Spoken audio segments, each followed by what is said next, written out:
What happens when two people divorce? We all know that divorce is one of those things that could happen to either of us who are married, right? In most cases, when two people divorces, guys, there's always going to be somebody who suffers financially. And in most cases, it's the beneficiaries being our kids. Let's take a scenario. Let's say you're married right now, and then it happens that you divorce and then you go because of emotion sometimes, and we enter into the divorce settlement where we share our money. And you say, listen, claim my pension fund. The other one says, claim my assets. The other one says, you take the car. The other one says, you take the car. And we all know that not everyone is financially literate. That is just the truth. Some of us don't know how to use, but we consume and consume and consume, and we squander the money.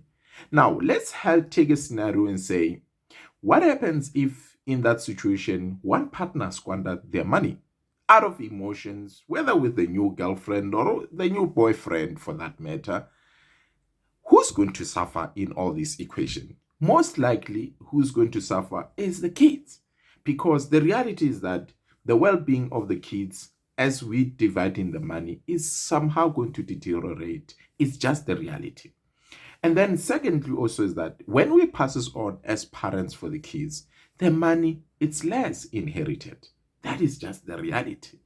Now, can you see that when the family wealth is fragmented, that results with wealth actually being disappearing within that particular lineage?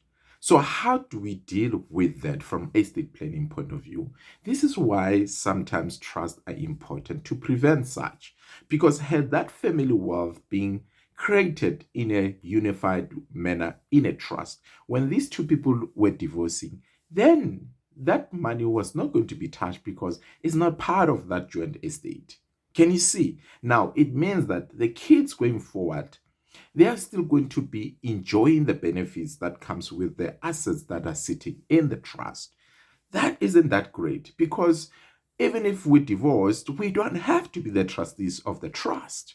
We can, because the emotions are involved, we can distance ourselves from the family wealth and then move on with our lives. That's our new lives separately. But that family wealth that is initially created can actually be administered by independent professionals who act as the trustees for the betterment of whoever is the beneficiary of that particular trust. In this case, it could be you, it could be the wife, it could be the ex-husband, and the kids. You would have decided that when the emotions were not high, right? Then as a result, the wealth can continue from one generation to the next generations, because you can even appoint the professional trustees who understand the law, the tax, the accounting, who understand even the investment theories and investment jargons out there, who can actually multiply that family wealth instead of people getting their money, next thing they squander their money with their new partners. Because we all know when the emotions are involved, sometimes our thinking can actually distance from us. Therefore, we end up squandering that particular wealth, and the families that we care for end up suffering.